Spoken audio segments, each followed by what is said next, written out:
Well, here we are. Here we are. Welcome to That's What He Said. We have traveled far and wide back to my home state of Louisiana, and we have a special guest today, Cory Dennis. Thanks for having me. Thank you for joining us today. Really excited to be here, and congratulations on all your success. Thank you. Thank you. Appreciate you letting me spend some time with your followers. Absolutely. Well, we're happy to have you. It's just exciting for me coming back home and letting Lauren see like the side of me. If you watched the first episode, like we kind of actually just met each other like late last year. Mm-hmm. And so we're still getting to know each other on a deeper level. The car ride here, the road trip was fun. It was fun, and we really got to know each other on a deeper level. Conversations that will never be disclosed. You're going to either really like each other or really not like each other at the end of the road trip. So Yeah, exactly. I'm glad it's working out well for you guys. We're doing well. Here we are. Part We'll one see how we done. go on the way back. No one's flying back home? Like, No, we're still not driving yet. home? Yeah, not yet. We're good. We're gonna make it, I think. But Cory, I kind of wanted to just briefly share how we met. I was working for a law firm in New Orleans in 2022, I believe. I think it was summer of 2022. It was right after Roe v. Wade had been overturned, and you started to see states take action on that and actually start to implement abortion bans. There were some medical professionals and groups that were trying to obviously block that action.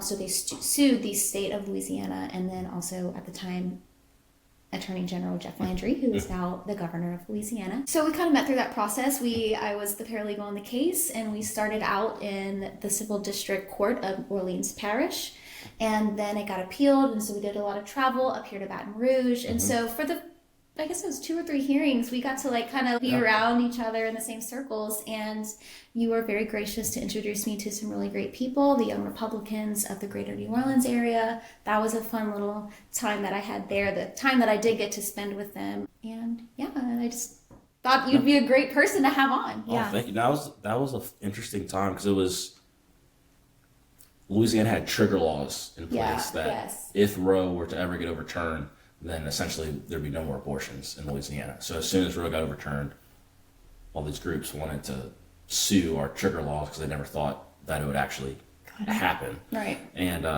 if I remember, we went to the courthouse. There was a bunch of protests. I was nervous. Our security detail had to meet me at the gate, to, let me into the courthouse. Yeah. And I guess technically, legally, the Orleans Parish courthouse was not the proper venue for that lawsuit. It should have been in Baton Rouge or something like that. That's true. So that was our main argument, and we didn't think that we were going to get that, but the judge agreed, and then the rest is kind of history. But that's what it was. We met fighting for the babies. Yeah, fighting for the babies. We did, and I believe it was, and they won. And we won. Yeah. I say we, like I was still on the team, but I'll take it as a victory. As a pro-life person, I will take it as a victory. So that's how we met. What are your hobbies outside of your interest in politics? I actually need to find more hobbies, to be honest with you, because I really don't do a whole lot outside of this. I think we're right there with you.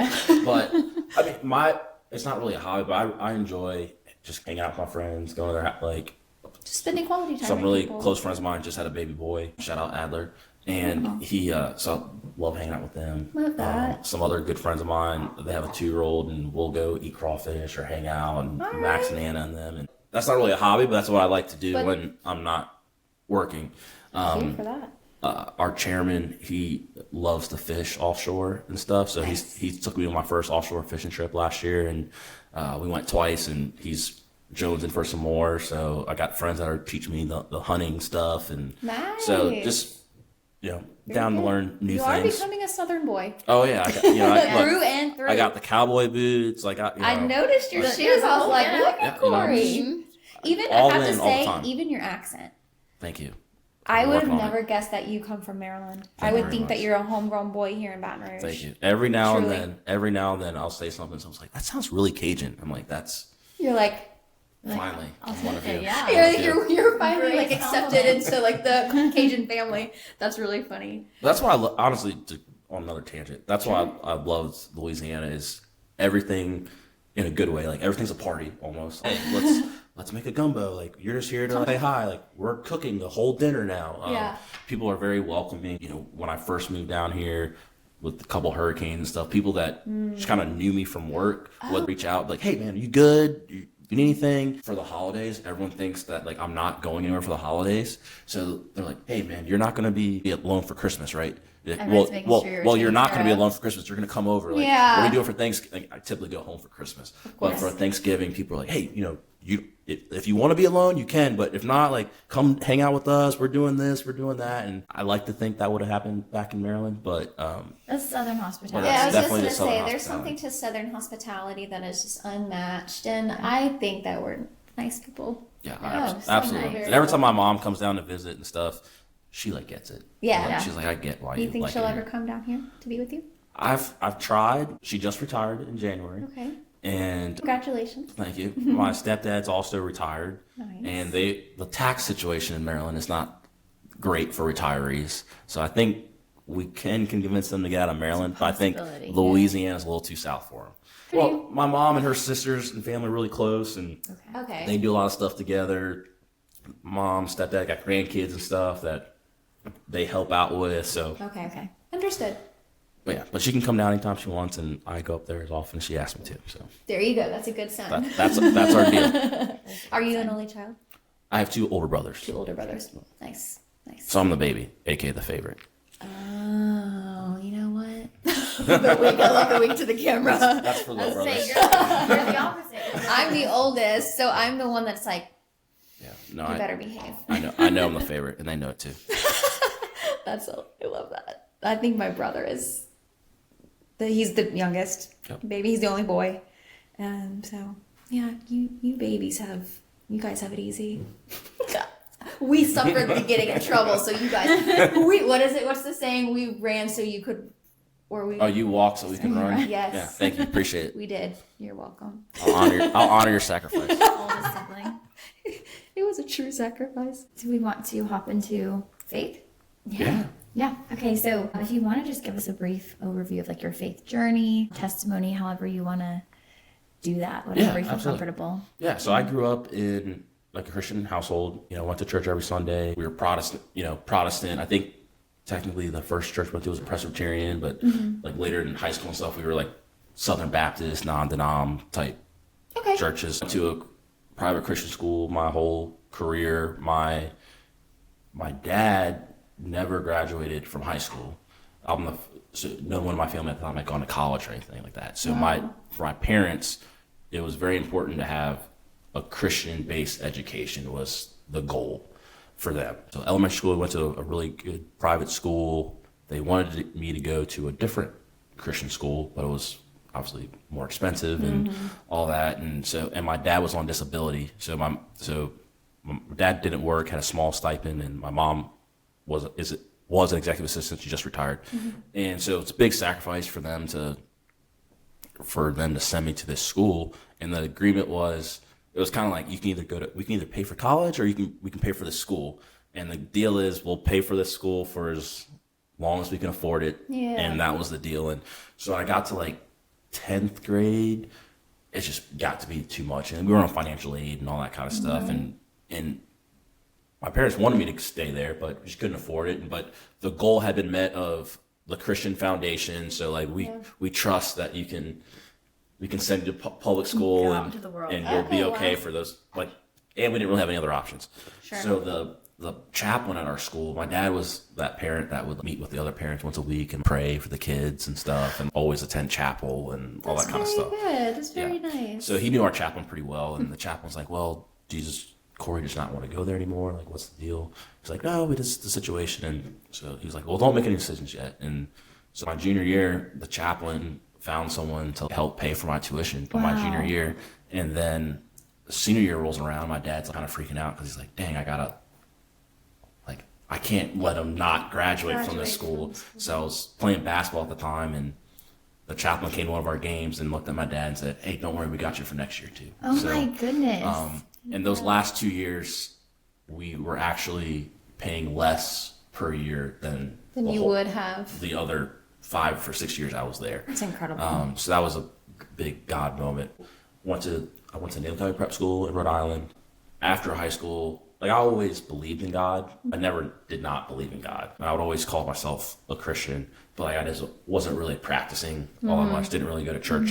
When I got to the academy my freshman year, I would go on Sundays my freshman year because you weren't allowed to leave the yard on Sundays unless you had a special chit to go to church. Okay. So I would go to church with my parents so I could get out on Sunday. That was your little pass. That was my little thing. I would go to church on Sundays. Okay. And then, after that I was like, yeah, I'm going to go to church on the yard, Mom. And, they knew I wasn't going. So I kind of just didn't really, I would pray and stuff, something like I would go to church from time to time, but it wasn't a big priority for me. And then when I moved down here, I started dating a girl one time that she was Catholic, went to a Catholic church.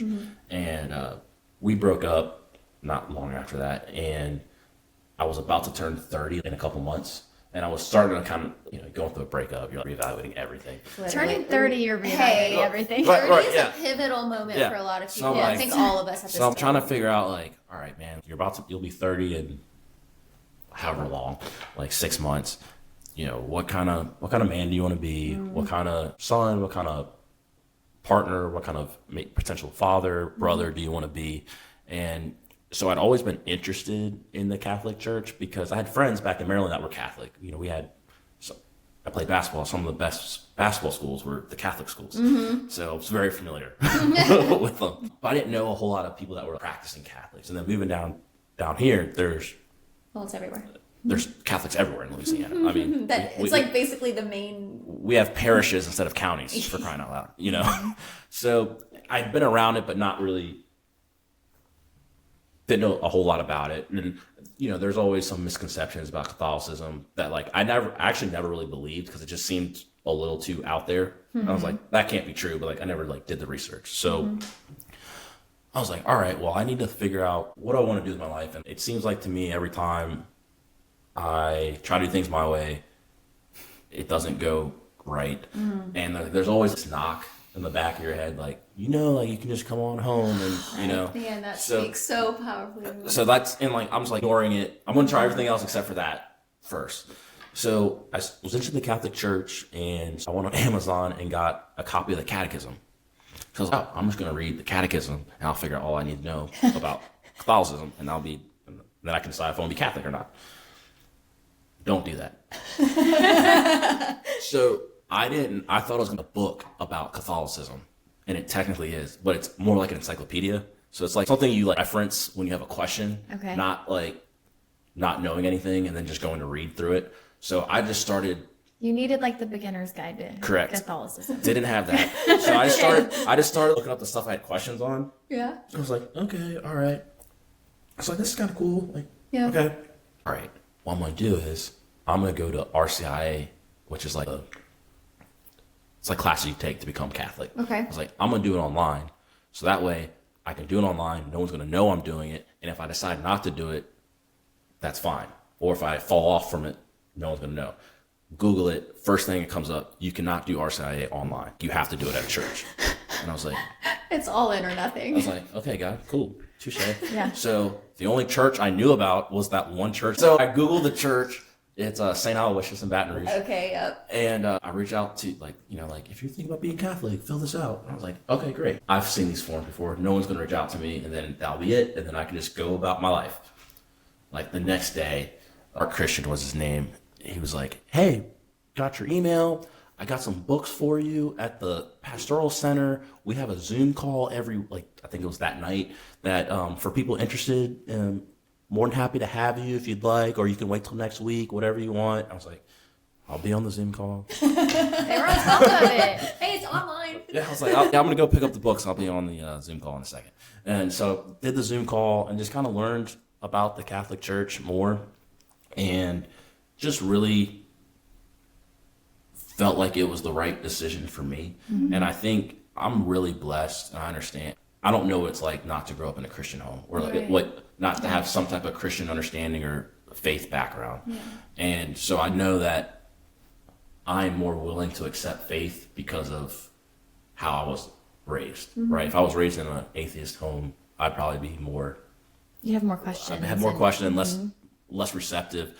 Sure. But I think joining the Catholic Church, it was purely my decision. Right. Okay. Right. I wasn't raised Catholic. I wasn't, me joining the Catholic Church was something I was doing for me. And I'm not perfect. None of us are. It's still a journey for me. There's still things I don't understand. There's still, I'm not the perfect Christian just because I'm Catholic either. Yeah. So there's things I struggle with. There's things that I do that I shouldn't. There's some things that I should be doing that I'm not doing, all that. But I do think for me, the closest I felt to God has been through the Catholic faith. Really? That was one of our questions, actually, Lauren. Yeah, it was, because we were curious if between kind of the proceduralness of it and the addition of the saints and Mary, if that lessens your personal relationship with Jesus. Right. I know for us, we're in kind of non-denominational, very Jesus-centric, and it's super very much. relational. Yeah. It's really based the on church my mom goes to is I'm pretty sure it's a non-denominational church, and I've been there several times with her, and I think it's great. And also, I love that church. I think it's a phenomenal church. I think the pastor's great. He preaches Jesus, all that. I also think some of it is, I'm not going to say there's multiple paths to God, because I do think the Christian faith is the correct faith. Right. But I do think I'm not going to say one denomination. I think the Catholic faith is the best for me. But I don't think just because you're a Pentecostal or a Presbyterian, I think there's some parts of it that are good for you. Like for me, for example, I'm an idiot. So I you tell me to sit, kneel, stand? Great. You tell me exactly what I need to do. Structure. And I can do and I still mess that up. So if you give me too much room, then I'm really going to screw it up. But for me, the beauty of the church, I'm going to mess some of this up. But for example, when we were learning about the Catholic Church, just the symbolism of walking into the church, right? Sometimes you open the door, sometimes someone else opens the door for you, when you're walking in church. That's your faith journey sometimes. Sometimes I'm the one, hey brother, we're here for you. Come on in. Sometimes I'm the one that is lost and someone's like, hey man, we're here for you. Come on in. Sometimes there's no one opening the door and I'm running to the church for help, right? And then the procedural things for me, it's beautiful because it's reverent. And I think it's a way for me to in my small way, to give honor to God and Jesus of, I'm doing this, I'm quiet, we're doing these rituals, if you want to call them that, as a show of love and respect. almost like a show of obedience to the Lord as well. Yeah. Right. And I think, some people, if I was a kid, I probably think some parts of the Catholic Church are boring, if I was being honest with you. I remember going to Mass with my grandpa, and I felt that's- like I I didn't guess even that's understand what they true. were saying. That's I was like, are they true. speaking English? Because my dad's side Well, is Catholic. depending on the Mass, they might not have. Like, I was truly like, this might be a different language. Like, I don't know. It's like there's a lot of Latin phrases, and each church kind of does things a little bit different. That's true. The different songs, sometimes they'll be in Latin, sometimes they'll be in English. Right. But I mean, just for me, I think the one thing that's important is like in the Mass actually isn't about me. It's about the big thing in the Catholic Church is the Eucharist, right? Like we believe the host is the body, blood, soul, and divinity of Jesus Christ. So everything, like it's Jesus' show. We're just there, which I think is an interesting take on something I hadn't really thought much about. But again, just for me, it seems it works for me. Like I love sitting in the pew and doing my little prayer and going up to receive communion. The stuff with the saints is interesting to me. Like that's almost a foreign concept to me a little bit, right? But I also see it as, if I'm in trouble growing up or whatever, I had a family member sick, I would ask people to pray for me, right? You would always ask the pastor to pray for you too, right? Because subconsciously we think the pastor's got a better line to heaven than I do. Right. right? Like we think that's we think just naturally how we think the pastor's got a little bit. Well, he is our spiritual leader. Yeah. So like he does have. The pastor's got the bat phone, so I'm gonna ask him to make the call for me. Exactly. Right? Yes. So when I thought about it, was like, why would then I not ask people in heaven to pray for me? Okay. I don't know if that's like the exact way that the Catholic Church would teach it, but that's how I rationalized it in my head. And you look at like the stuff with the Eucharist or whatever, and look, that's a big step for people to believe in, and I totally respect how people don't believe that or see that. And but I studied there's a bunch of Eucharistic miracles. There's a lot of things that showed evidence for me. And then one thing I thought of was, well, if you are willing to believe that this guy was born from a virgin, that the same guy died and rose again and fed all you're willing to believe all that. Mm-hmm. But like him somehow being a host is like a bridge too far for you, Cory? That's kind of how I mean, it's a good point. Like I was going to ask because we do communion, not every service though. It is more, I mean, you grew up Protestant, Right. When communion is taken, it's kind of more like a Easter or like some places do it like quarterly kind of. Mm-hmm. Right. Yeah. What would you say, if there even is a difference between communion taken from a Protestant perspective and then the Eucharist for the Catholic Church? Is there a difference? I would say the major difference is the belief that the host is actually the body of Christ. Jesus Christ. Whereas now there's been some Protestant pastors out there actually that have kind of changed their mind about communion. But largely speaking, churches believe that it's symbolic. Right, it's a representation. Which, for me, I think the most beautiful thing about Mass is the Eucharist. And that's the most special part for me. Well, I really love what you said about it being, because I have also, my dad's side of the family is Catholic, and I have always had I have always thought the Catholic was very reverent to God. Mm-hmm. And I, as a person who appreciates tradition and history and that kind of stuff, the ornateness, you really do feel like you are walking into a holy place because of all of the artwork and the ornateness of it, and then it just brings in that aspect of reverence and honoring God. So I personally appreciate that about the Catholic Church. Growing up, I've always thought that. You did mention you came to Catholicism on your own, and you both got baptized in our got baptized last year. Oh, congratulations! Late 20s. Congratulations! And we had both been in the faith. Previously, had been baptized before, but this was an adult decision. Making the adult decision. How do you feel that that's different, or has impacted you differently, making the decision yourself versus you grew up knowing and having faith? I think so. Some of my cradle Catholic friends have said, that they thought it was pretty cool that I would join the Catholic Church, and so some of my friends were joining because, well, they believed it, but they were married to a Catholic. So I wasn't doing it on your own. I wasn't doing it because I had a wife that was making me or pressuring me or family members. I think I just think it was the right thing for me. It just made me feel. I was at a time in my life where I was trying to figure out my faith and trying to figure out who I wanted to be, and it was important for me to do this journey the way I wanted to do it. And I think, and I prayed a lot about it actually, because there are some things about the Catholic Church that people don't understand, that I don't quite fully understand. I prayed a lot of, God, if I think this is where you're telling me to go, but if not, again, I'm an idiot. So either blow the hinges off the door or slam it shut. Because if you give me a little bit, me, if you give me a little bit of if you give me wiggle room, I'm going to wiggle the wrong way. You need a definite. And he never shut any of the doors for me. And some of the things I had questions about or concerns about, I got answers that satisfied me.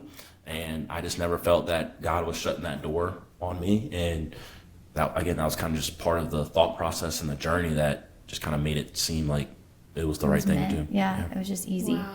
And some of you mentioned earlier, misconceptions and things when you were first researching. What are some of those misconceptions that now you know that you can kind of let people know that are tuning in? I think there's obviously a big one that like we worship Mary. Okay. Which we love Mother Mary. Yeah. We have our like candle. We respect Mother Mary. Like she's the mother of Jesus. We have a lot of respect for her. No, I mean there's this misconception that Catholics worship Mary. I think, and we don't. We venerate Mary. I think we obviously hold her in a high place, but in the Catechism, it's very clear that we only worship one. The Bible says you only worship God, so that's the first. Shall not put other idols before Right, that's the first deal. The second one is in the Catechism. It's very clear that no, venerate Mary. She's great. We love her. We love the Holy Mother. We love her. But like God is still God, and I think some Catholics have better relationships, if you would call them, with the saints and Mother Mary and all that, and that's something that's still kind of new to me because I'm like, well, do I pray this prayer? And then like I talk like, so do I talk to this saint? Like I would talk to God, or like he's my friend, but then I also like pray to God too. So it's still kind of foreign to me. Well, I do, from my understanding, which is very little, my understanding is that like there is a saint for like specific things that you would pray for lost things, or there's a saint specifically for, I think, what was it, politics, or like not politics, but like Saint Thomas More. He was my patron. Yes. He's my patron saint. Okay, and so we listened to your interview on the Why Catholic podcast. We gained a lot of information from that, and I think that's where I picked it up from, is actually from you saying that. Yeah, so the cool thing about when you become Catholic, you get to like pick your saint. Yeah, that's like for your confirmation. For right? our confirmation, like that's what they call you. Like, So is it kind of like you pick one you identify with most? Or? yeah, Okay. yeah. So it can be whatever you want. Like, Okay. but like most people pick something, either their job field or maybe like they like dogs, so like the patron saint of pets or something like that, right? There you go.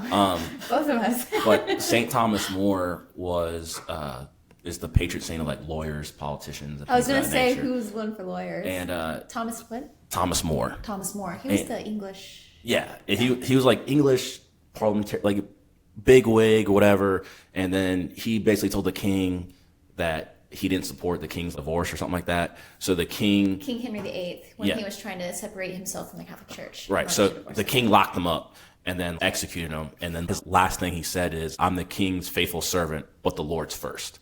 And that's something I try to emulate of, because in my line of work, it's very easy to get attached to candidates or movements or people.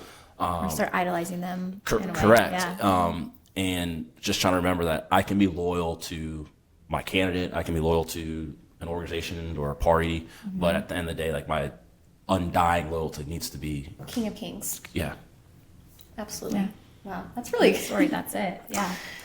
I like that. I have certainly had my own questions about the Catholic faith, and I have to admit there are certain components to it that are learning. She's the to queen me. of structure, though. I do love structure, and you had mentioned something in your Why Catholic interview that because of your background, you're at the Naval Academy, and you do feel like you are a structured person and you need structure, like that was appealing to you. I think I kind of have to, aside from the fact that I do have a background in Catholicism, I just never went through the confirmation and stuff like that. There has always been something that I'm just like, I mean, I am very grateful for the way I was raised. I do feel like I have a very strong spiritual foundation, but there is something interesting about the Catholic faith, and you've answered a lot of my questions, which I'm grateful for. If you have any other questions, the Why Catholic podcast is actually really good. For just across the board, like just listening. He was my Spanish teacher in high school, Justin Hibbert. Yeah, I was listening to it. I was like, that's such an interesting connection. And he was a Protestant. He was actually a Protestant pastor. Wow. He wasn't like he's had a lot of careers, but he was a pastor for a period of time. Yeah, and he and I and his family joined the Catholic Church on the same day at the Easter Vigil in 2022. Him in Utah, me here. So yeah, we have a cool little connection there. A very neat connection. Yeah. Wow. Okay. There you go. All right. Anything else you want to do before we wrap up on faith? Because Easter is coming up, do you have whether it be secular or religious based, do you have a favorite Easter tradition? I do, and I haven't done this in a while because I haven't been back in Maryland for Easter for a while. But I used to love doing dyeing the Easter eggs with my mom. That was like our thing. And like when I had nieces and nephews, like even when I was in college, like I would come back and we would like Do the Easter do eggs. the Easter eggs. So I might have to go back up this year for Well, that. now you have your friends here who have like That's right. Yeah, you that's should true. go. That's true. Do it Yeah. here. You can Yeah. start the tradition Love here it. Yeah. with the little ones. And then what about, Lent? We're in the middle of it. Yeah. What would you give up? So I've done something a little bit different. Tell us. Soda. Just kidding. I tried. We were on a road trip today. She's already trying to defend herself. Sorry, I couldn't resist. So this year I've tried, instead of not really giving up much, but I'm trying to do more. Our priest a couple weeks ago, he had a really good homily, and I struggle sometimes like remembering a lot of stuff. So I try to take one little bit from a message, like that's what my message for that day or that week. Yeah. And he had talked about just making a little bit more room for Jesus. And so that's kind of what I'm trying to focus on. And I think by doing that, it's probably I'm doing less stuff that I shouldn't be doing, I guess. Right. But just, I'm trying to I want to do my rosary twice a week. I want to, do just give God just a little bit more space, whether that's maybe saying a 30-second prayer more often, or maybe just sitting quiet instead of before I turn the TV on. Frankly, been really angry in 2025 for a lot of different reasons. So the one big thing I'm trying to let go is like let go of some of that anger, and kind of praying my way through that. It's not my typical Lent I think that's season, amazing. but that's It kind is. of And I feel like we've been hearing that lately too through our church, of almost like having to, like, it's so important, your time with God, to the point where when you do get a busy career and you have so much going on, you almost have to put it in your calendar. I'm gonna sit down and read my Bible. I'm gonna pray. one of you. I was driving, so I couldn't see who said it, but in that same podcast, one of y'all said something about if you're too busy for yes. God, then you got too much going on. Well, if you're too busy to make room for God, then you're to pray or to read your Bible. You're busier than God intended you to be. That hit me, and I was like, "Oh, all right." Yeah. Touche. It hit me too. It hit me too. Touche. Yeah. And I can't remember where I heard that. It might have been a recent sermon or teaching, or it might have just been watching the podcasts that I watch. But it might have been even an Instagram reel. Honestly, if I have to be real, sometimes they give you There's really some- great messages. There's some fire reels out there. Yeah, Some there fire are. reels, There's some good wisdom hanging out on Instagram. Sometimes. Got to get the right algorithm. Yes.